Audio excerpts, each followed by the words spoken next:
JD, Josh Duhamel, joining our Zoom. Hey, buddy, how are you? Ryan Seacrest. I get so excited every time I get to talk to you, man.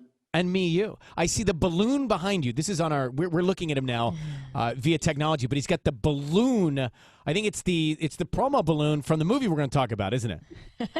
That's right. That's right. We were in Fargo, North Dakota, and Minot, North Dakota last night. We did a little screening / mini premieres of the movie, and they had these balloons, so my son wanted to bring some back with us. So here we are. I thought that'd be a good backdrop. Not that this is the week to do it, but I've never been to the Dakotas. Which one do you recommend? The northern one or the southern one? Well, they're both beautiful, but I got to go with North Dakota. That's where I'm from, where man. From. And yeah. what you and I, so Josh, you and I as buddies, we're there, and I know this is in the movie, but you and I, break away from the character you're playing.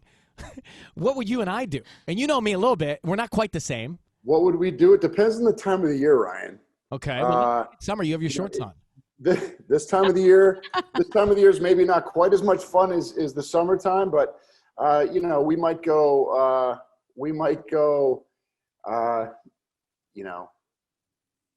play some golf. We might go, out into the country and, I don't know. Be with nature. Look at nature. Yeah, I'd like to look at nature.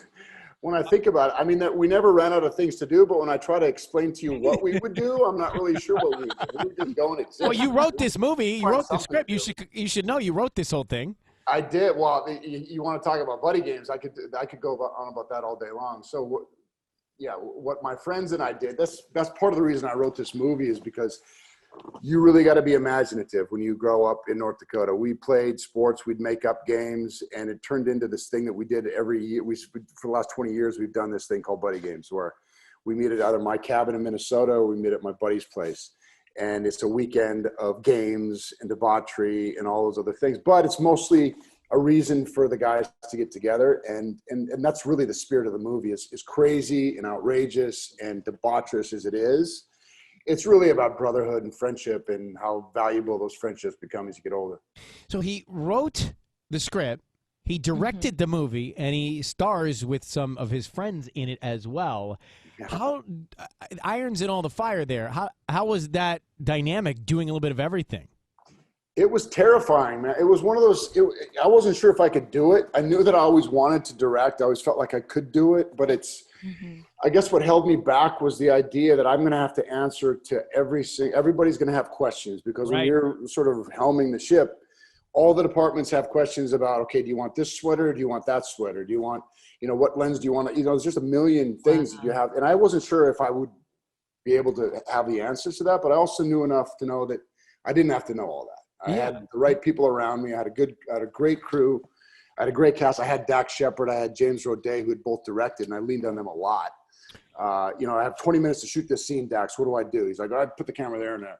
And so, I wasn't afraid to, best idea wins. And that was kind of the idea throughout the movie. That's a great attitude. Buddy Games is now playing in select theaters, available on demand as well. Hey, brother, Thanksgiving coming up. Have a great Thanksgiving. I don't know how you're going to – what are you guys doing? Are you doing digital? Are you getting together? Are you having your boy? Well, normally I would be back in North Dakota, but this year I was just there yesterday, so I'm not going to fly right back. My boy and I are just going to be here at the house. I'm trying to figure out. I'm not going to cook. No, I would never put my son through that. You're not. No, I mean, well, I can cook a couple things, but I'm not going to attempt a Thanksgiving dinner. My mom is the best at that, but. It was, I think we'll find a restaurant that makes a really good Thanksgiving dinner, and it'll just be he and I. I was in, like I said, Mexico locked in a hotel for the last month, and I hadn't seen my son for that long, and it was the longest I'd ever gone by far. So we're just going to have a good few days, just he and I hanging out. He likes The Mandalorian now, so I guess we're going to watch that. Yeah, nice. Disney Plus. Yeah. All right, brother, great to see you, man. Good luck with this movie. Excited about it. Thanks for coming on. All right.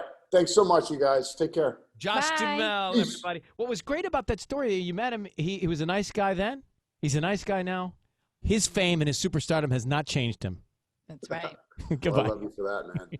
Goodbye. It's true. I didn't know he could hear me. I thought we had gotten him out of the Zoom tubs. Yeah, you're supposed to wait till they hang up. Well, guys, you hang up first. No, you hang up. No, you hang up. I'm going to go to sleep with the phone near my ear.